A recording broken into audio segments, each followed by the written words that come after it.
سورہ احزاب میں ہمیں ایک پیکج پورا کمپلیٹ کر کے دے دیا جاتا ہے جو ہم نے سورہ نور سے شروع کیا تھا، اور وہ ہے کہ یہ حجاب کی جو ہم بات کرتے ہیں، خواتین کے لیے پردے کی بات کرتے ہیں، اس کے کیا پیرامیٹرز ہوں گے.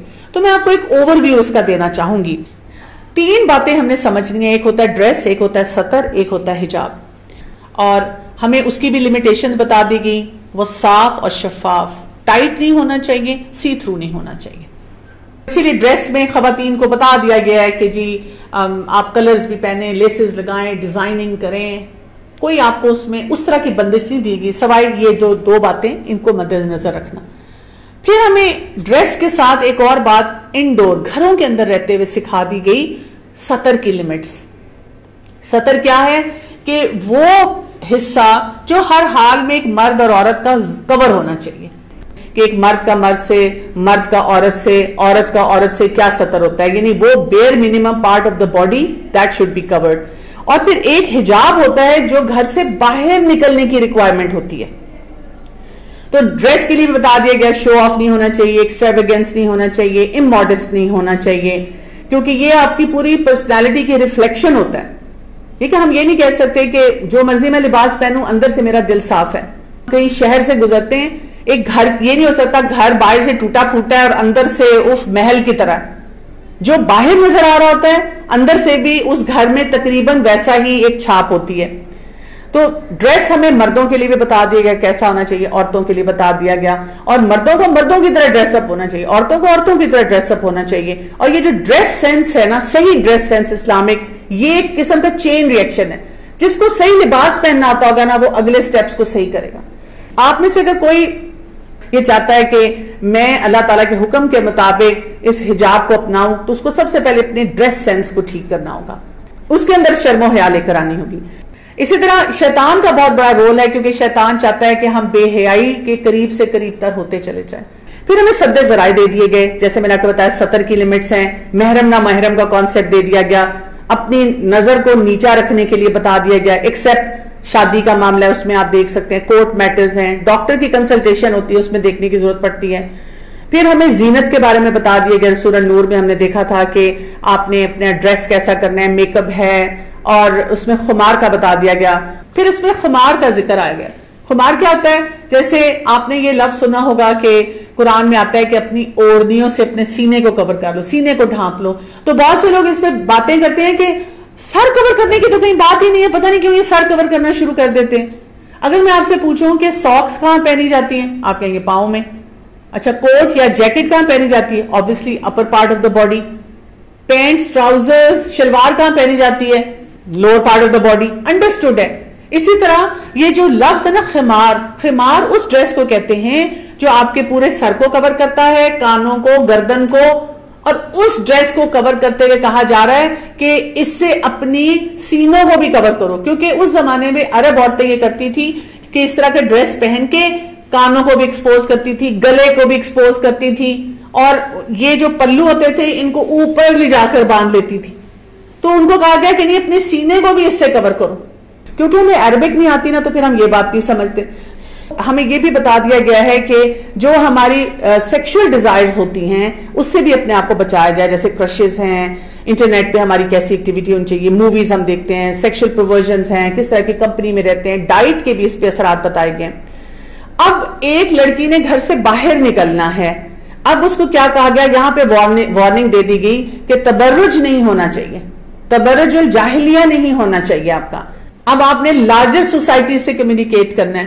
کہیں پہ بھی عورت کو نہیں کہا گیا کہ تم گھر سے نکل نہیں سکتی.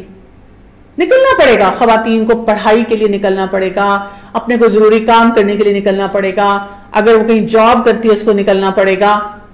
تو جب وہ ضرورتاً گھر سے باہر نکلتی ہے تو اب کیا ہے؟ اس کے لیے سیگریگیٹڈ ماحول ہونا چاہیے. گھروں میں وزٹس کے رولز ہونے چاہیے، مرد کہاں بیٹھیں گے، خواتین کہاں بیٹھیں گی، مردوں سے کمیونیکیشن کا طریقہ عورتوں کو کلیئرٹی سے آنا چاہیے. اسی طرح سے یہ بتا دیا گیا کہ اب آپ نے جب گھر سے باہر نکلنا ہے تو اب آپ یہ نہیں کہہ سکتی میرا لباس ڈھیلا ہے. کہا گیا اس کے اوپر سے جلباب پہنو، اور جلباب بھی وہ ڈریس ہوتا ہے جو بھی آپ نے ریگولر ڈریس پہنا ہے اس کے اوپر آتا ہے. باہر نکلنے کے لیے یہ کلیئرٹی سے بتا دیا گیا کہ ایک عورت اس کے اوپر پہنے. اب آپ اس کو چادر کی شکل دے سکتے ہیں، آپ اس کو ابائے کی شکل میں سلوا سکتے ہیں، یعنی it could have any shape and form, but it should be something جو آپ کے اوپر اس کو آپ کو فردر کور کرے۔ نقاب جو ہے اس کے بارے میں لوگ بہت کنٹروورسی کریٹ کرتے ہیں کہ نقاب ہے نہیں ہے، تو جو ہمارے 4 اسکول آف تھاٹس ہیں مین، اس میں سے کچھ جو ہیں وہ کہتے ہیں کہ اس میں گنجائش ہے، اس میں فلیکسیبلٹی ہے، کچھ جو ہیں وہ کہتے ہیں کہ نہیں اس میں شدت ہے، سختی ہے، کرنا چاہیے۔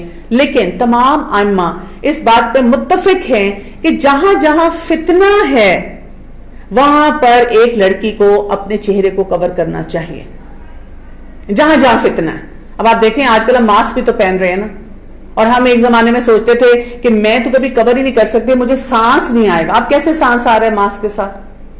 ابھی تو سانس لے رہے ہیں نا۔ اب کووڈ سے کتنا ڈر لگ رہا ہے، اللہ سے اتنا ڈر نہیں لگا جتنا ہمیں کووڈ سے ڈر لگا اور ہم نے کور کرنا شروع کر دیا، بلکہ اور لوگوں کو بھی بتایا۔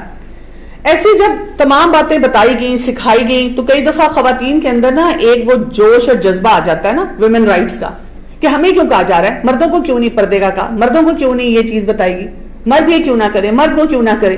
تو بتایا گیا کہ اگر اپنے اندر آپ ایک کمپٹیٹو سینس لانا چاہتے ہیں مردوں کے ساتھ، تو دیٹس اندر ڈومین، آپ اس ڈومین میں جائیں۔ کون سی ہے؟ ان المسلمین والمسلمات، مسلمان مرد مسلمان عورتیں، والمومنین والمومنات، مومن مرد مومن عورتیں، والقانتین والقانتات، قنوت رکھنے والے مرد قنوت رکھنے والی عورتیں، والصادقین والصادقات، سچے مرد سچی عورتیں، والصابرین والصابرات، صبر کرنے والے مرد صبر کرنے والی عورتیں، والخاشعین والخاشعات، خشوع کرنے والے مرد خشوع کرنے والی عورتیں، والمتصدقین والمتصدقات، صدقہ دینے والے مرد صدقہ دینے والی عورتیں، والصائمین والصائمات، روزہ رکھنے والے مرد عورتیں، والحافظین فروجہم والحافظات، اپنی شرمگاہوں کی حفاظت کرنے والے مرد عورتیں، والذاکرین اللہ کثیرا والذاکرات، اللہ کا ذکر کرنے والے مرد اور عورتیں، اعد اللہ لہم مغفرۃ واجر عظیم، اللہ تعالیٰ نے ان کے لیے تیار کی ہوئی مغفرت اور بہترین اجر، بہترین ریوارڈ۔ کمپیٹ کرنا ہے تو ان میں کرو نا، اس میں کیوں کمپیٹ کرتے ہو جو کہ آپ کے لیے ضروری ہے؟ دس از سمپل فارمولا جو ہمیں دے دیا گیا، وہ ہمیں سمجھ نہیں آتا۔ پھر اس کے بعد جیسے میں نے آپ سے ذکر کیا تھا کہ رسول اللہ صلی اللہ علیہ وسلم کا خاتم النبیین ہونا، اس کا ذکر ہمیں سورہ الاحزاب میں ملتا ہے۔ ابو ہریرہ رضی اللہ عنہ سے روایت ہے کہ رسول اللہ صلی اللہ علیہ وسلم نے فرمایا، مجھ سے پہلے کے دوسرے انبیاء کے مقابلے میں میری مثال ایک ایسے شخص کی سی ہے جس نے ایک گھر کو خوبصورتی سے بنایا، سوائے ایک کونے میں ایک اینٹ کی جگہ کے، لوگ اس پر گھومتے پھرتے ہیں، اس کی خوبصورتی پر تعجب ہے، لیکن کہتے ہیں کاش یہ اینٹ اس کی جگہ رکھی جائے، بس میں وہ اینٹ ہوں اور میں ہی وہ آخری نبی ہوں۔ اس کے بعد بہت ہی خوبصورت ایک آیت آتی ہے سورہ الاحزاب میں، ان اللہ وملائکتہ یصلون علی النبی یا ایھا الذین آمنوا صلوا علیہ وسلموا تسلیما، بے شک اللہ تعالیٰ اور فرشتے سلامتی بھیجتے ہیں، درود بھیجتے ہیں نبی صلی اللہ علیہ وآلہ وسلم پر، اور ایمان والوں کو بھی کہا گیا کہ ہم بھی آپ صلی اللہ علیہ وآلہ وسلم پر سلام بھیجیں۔ اس کی تھوڑی نوعیت کو سمجھنے کی ضرورت ہے، جیسے اللہ تعالیٰ کا آپ صلی اللہ علیہ وآلہ وسلم پر درود بھیجنا، اللہ تعالیٰ آپ کی تعریف اور ثنا کرتے ہیں، آپ پر رحمتیں اور برکتیں نازل فرماتے ہیں۔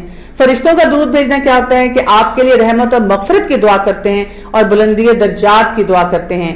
اور جب مسلمانوں کو یا اہل ایمان کو کہا گیا کرنے کے لیے، تو اس کا کیا مطلب ہے کہ تم بھی آپ صلی اللہ علیہ وسلم پر صلات اور سلام بھیجو۔ اس کی ڈیٹیلز میں یہ بات بھی آتی ہے کہ اللہ تعالیٰ اپنے فرشتوں اور ملائکہ اعلیٰ کے سامنے اپنے نبی صلی اللہ علیہ وسلم کی مداح اور ثنا بیان کرتے ہیں اور اپنے نبی صلی اللہ علیہ وسلم کی تعریف کرتے ہیں، آپ صلی اللہ علیہ وسلم سے راضی ہیں، اللہ کی رحمت اور رضامندی کا اظہار ہے جب یہ کہا جاتا ہے کہ اللہ تعالیٰ آپ صلی اللہ علیہ وسلم پر درود بھیجتے ہیں۔ اسی طرح فرشتوں کا درود کیا ہے کہ نبی صلی اللہ علیہ وسلم کے لیے دعا مانگتے ہیں، آپ کی تعریف کرتے ہیں، اور فرشتوں کا استغفار کرنا اس میں آتا ہے۔ اور ہمیں امت کو کرنے کی کیا ضرورت ہے کہ آپ صلی اللہ علیہ وسلم کے حکم کی تعظیم کرنا، آپ صلی اللہ علیہ وسلم کے حکم کو ماننا، پھر آپ کی لائی ہوئی شریعت کی تصدیق کرنا اور اس کی اتباع کرنا۔ درود کے کیا کیا فائدے ہیں؟ ایک بار درود بھیجنے پر 10 رحمتیں نازل ہوتی ہیں، 10 گناہ معاف ہوتے ہیں، 10 درجے بلند ہوتے ہیں، اللہ کی رحمت کا فوری حصول ہوتا ہے، برکت حاصل ہوتی ہے، انسان کی ذات، عمل اور عمر میں برکت ملتی ہے، وبائی امراض کو دور کرنے کا ذریعہ ہے، اللہ کا بھلائی کرنے کا ارادہ ہے۔ ایک فرشتے کے ذریعے آپ صلی اللہ علیہ وسلم تک درود پہنچایا جاتا ہے، ہر جگہ سے درود آپ صلی اللہ علیہ وسلم تک پہنچایا جاتا ہے، اور نبی کریم صلی اللہ علیہ وسلم کی سفارش کے مستحق ہوتے ہیں وہ تمام افراد۔ اور جو درود نہیں پڑھتا اس کو بخیل کہا گیا، اور درود نہ پڑھنے والے کے لیے دوری اور رسوائی ہے۔ تو کون کون سے مواقع ہیں جب درود پڑھنا چاہیے؟ جتنی دفعہ رسول اللہ صلی اللہ علیہ وسلم کا نام آئے ہمیں درود پڑھنا چاہیے، ہمیں دل میں پڑھنا چاہیے اور اپنے لپس کو بھی ہلانا چاہیے، تاکہ وہ افراد جن کو ریمائنڈر نہیں ہو رہا یا ان کے ذہن میں نہیں، وہ بھی ایک ایفرٹ کریں کہ ہم نے درود ضرور پڑھنا ہے۔ جب ہم رسول اللہ صلی اللہ علیہ وسلم کا نام لکھیں تب بھی ساتھ درود لکھا جائے، اذان کے بعد، مسجد میں داخل ہوتے ہوئے، ہر نماز کے پہلے اور آخری تشہد میں ہم درود پڑھتے ہیں، صفا مروہ کی سعی میں پڑھی جاتی ہے، جمعے کے دن اور رات میں بہت کثرت سے پڑھنا چاہیے، نماز جنازہ کی دوسری تکبیر کے بعد قنوت نازلہ پڑھتے وقت پڑھی جاتی ہے، دعا کے شروع، آغاز اور اختتام پر بھی درود پڑھنا چاہیے، مجلس میں کسی میں ہو تب بھی ہم پڑھیں۔ اس کے بعد اگلی سورت کی طرف چلتے ہیں، یہ ہے سورہ سبا، مکی سورت ہے اور اس کے 54 ورسز ہیں۔ اس میں سورہ سبا جو ہے، اس میں بہت امیزنگ دو جو انبیاء ہیں ان کا ذکر ملتا ہے، داؤد علیہ السلام اور سلیمان علیہ السلام۔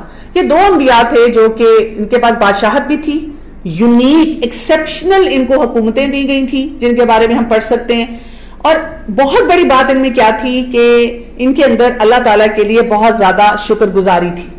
تو اللہ تعالیٰ نے اپنی طرف سے داؤد علیہ السلام کو بہت بڑا فضل عطا کیا، پہاڑ جو تھے وہ ان کی بات سنتے تھے، پرندے جو تھے وہ ان کی بات سنتے تھے، ان کے ساتھ مل کے تسبیح کرتے تھے، کیونکہ بہت سے لوگ میوزک کے لیے اس بات کو جسٹیفائی کرتے ہیں نا کہ داؤد علیہ السلام تو گاتے تھے اور ساری کائنات ان کے ساتھ گاتی تھی، نہیں، داؤد علیہ السلام اللہ تعالیٰ کی تسبیح پڑھتے تھے۔ اس کے مقابلے میں ذکر کیا گیا لقد کان لسبا فی مسکنہم آیا، جو وہاں پہ قوم سبا تھی اس میں بھی ایک نشانی دی گئی تھی، کیا؟ کلوا من رزق ربکم، کہ ان کو رزق دیا گیا تھا، اپنے رب کی طرف سے کہا گیا تھا اس رزق کو استعمال کرو، واشکروا لہ، اور اللہ کا شکر ادا کرو، لیکن انہوں نے وہاں پہ ناشکری کی تھی، اور پھر کس طرح سے وہ قوم تباہ ہوئی تھی اس کا ذکر آتا ہے۔ یعنی ایک کمپیرزن کیا گیا کہ ایک پروفٹ ہیں، بادشاہ ہیں، اور وہ کتنے شکر گزار ہیں، ان کے سب نعمتیں ملی ہوئی، اور ایک اور قوم ہے جس کو سب نعمتیں اللہ نے دی ہیں لیکن اس کو وہ نعمتیں نظر ہی نہیں آتی ہیں۔ اس کے بعد سورہ فاطر پہ ہم آ جاتے ہیں۔ سورہ فاطر جو ہے یہ مکی سورت ہے، 45 اس کے ورسز ہیں، اور سورہ فاطر میں ہم دیکھتے ہیں کہ یہاں پر بھی جو قریش ہے ان کا جو ان کی ایروگنس ہے اور ان کا جو طور طریقہ ہے اس پہ ان کو وارن بھی کیا جا رہا ہے، اور ان کو بتایا جا رہا ہے کہ اگر وہ توحید کے پیغام کو نہیں سمجھیں گے، اپنے لائف سٹائل کو چینج نہیں کریں گے تو ان کے لیے بہت سختی، بہت مشکلات آنے والی ہیں۔ یا ایھا الناس انتم الفقراء الی اللہ، اللہ سبحانہ وتعالیٰ ان کو کہتے ہیں کہ تم سب فقیر ہو، سب محتاج ہو، سب نیڈ میں ہو، اللہ کی ضرورت ہے تم سب کو۔ واللہ هو الغنی الحمید، اور اللہ کیا ہے؟ الغنی ہے، بے نیاز ہے، الحمید اپنے آپ میں تعریف والا ہے، اس کو نہیں کہ کوئی ووٹ چاہیے، اس کو نہیں کوئی ہٹس اینڈ لائکس چاہیے، اس کو ہماری کسی طرح سے بھی ضرورت نہیں ہے، ہمیں اس کی ضرورت ہے۔ اور اسی لیے پھر کمپیرزن بھی دیا گیا، وما یستوی الاعمی والبصیر، کیا اندھا اور دیکھنے والا برابر ہیں؟ کیا اندھیرے اور روشنی برابر ہیں؟ کیا کوئی ٹھنڈک اور گرمی والی ڈیز ہوتے ہیں وہ برابر ہیں؟ کیا زندہ اور مردہ برابر ہیں؟ اسی طرح صاحب ایمان اور جو ایمان پہ نہیں چلتا وہ برابر نہیں ہیں۔ پھر یہاں پہ یہ بھی بتا دیا گیا وَمِنَ النَّاسِ وَالدَّوَّابِ وَالْأَنْعَامِ مُخْتَلِفًا أَلْوَانُهُ كَذَلِكَ إِنَّمَا يَخْشَى اللَّهَ مِنْ عِبَادِهِ الْعُلَمَاء، کہ اللہ تعالیٰ نے طرح طرح کے رنگ دنیا میں بکھیرے ہیں، طرح طرح کی لائف فارمز دی گئی ہیں، لیکن اصل فائدہ کس کو ہوتا ہے؟ ان سب سائنسز کو پڑھ کے دنیا میں سب کچھ دیکھ کر، انما یخشى اللہ، جو اللہ کی خشیت اختیار کرتا ہے۔ خشیت کیا ہوتی ہے؟ جتنا اللہ تعالیٰ کو جانتا ہے اتنا اللہ تعالیٰ کے آگے جھکنا شروع ہو جاتا ہے، اور وہی شخص صحیح صاحب علم ہوتا ہے۔ نہیں تو آپ دیکھیں، آپ جو مرضی پڑھ لیں لیکن اللہ کی خشیت نہیں آئی تو آپ کو کوئی فائدہ نہیں ہوگا۔ اسی لیے ایک اور بات بھی ہمیں کہی گئی، اولم یسیروا فی الارض فینظروا کیف کان عاقبۃ الذین من قبلہم، کہ دنیا میں چلو پھرو، ویکیشن پہ جاؤ۔ اب ویکیشن پہ جانے کا یہ مطلب نہیں ہے عیاشی کے اڈوں پہ جاؤ، ویکیشن پہ جانے کا یہ مطلب ہے دیکھو، عبرت حاصل کرو کہ مختلف اقوام کا کیا حال ہوا، خود جا کے ان جگہوں کو ایکسپلور کرو کہ جن لوگوں نے جو بڑے مائٹی تھے، بڑے طاقتور تھے، اشد منہم قوہ، بہت قوت رکھتے تھے، کیا کچھ انہوں نے دنیا میں کیا، لیکن ان کا انجام کیا ہوا۔ سورہ یاسین آ جاتی ہے، اور سورہ یاسین میں 83 ورسز ہیں، اور یہ بھی مکی سورت ہے۔ یہ بہت جلالی صورت ہے. ہم دیکھتے ہیں کہ اللہ تعالیٰ کی قدرت اور طاقت کے بارے میں ہمیں خاص طور پہ پتہ چلتا ہے.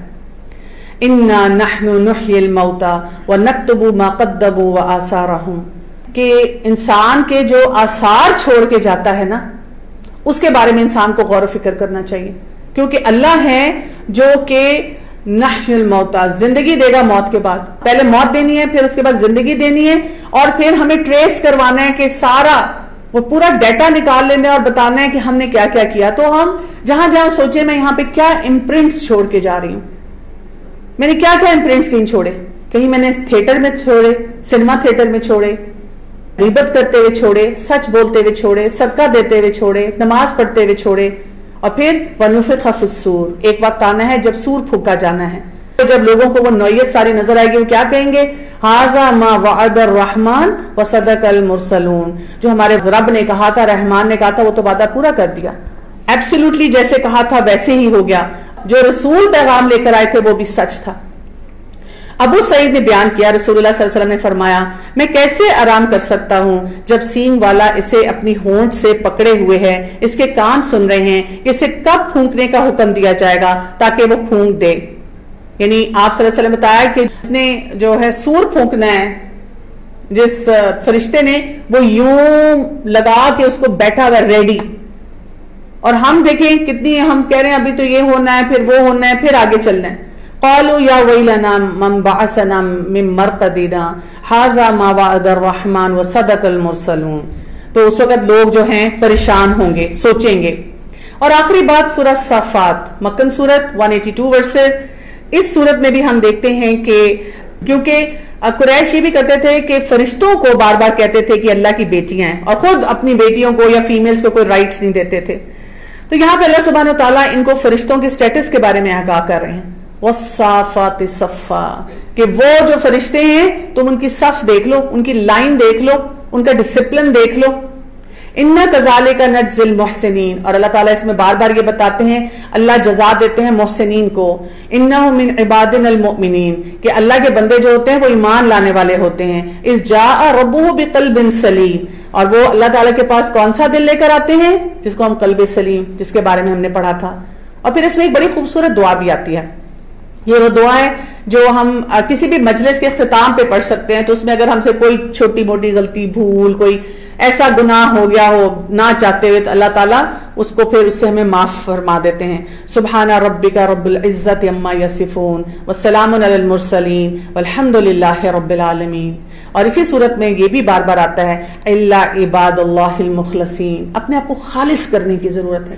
اور خالص کرنے کا ایک طریقہ کیا ہے کہ ہم درود شریف پڑھیں. اور کون سا؟ اللہم صلی علی محمد وعلی آل محمد کما صلیت علی ابراہیم وعلی آل ابراہیم انک حمید مجید. اللہم بارک علی محمد وعلی آل محمد کما بارکت علی ابراہیم وعلی آل ابراہیم انک حمید مجید. سبحانک اللہم و بحمدک اشہد ان لا الہ الا انت استغفرک و اتوب الیک. السلام علیکم ورحمۃ اللہ وبرکاتہ.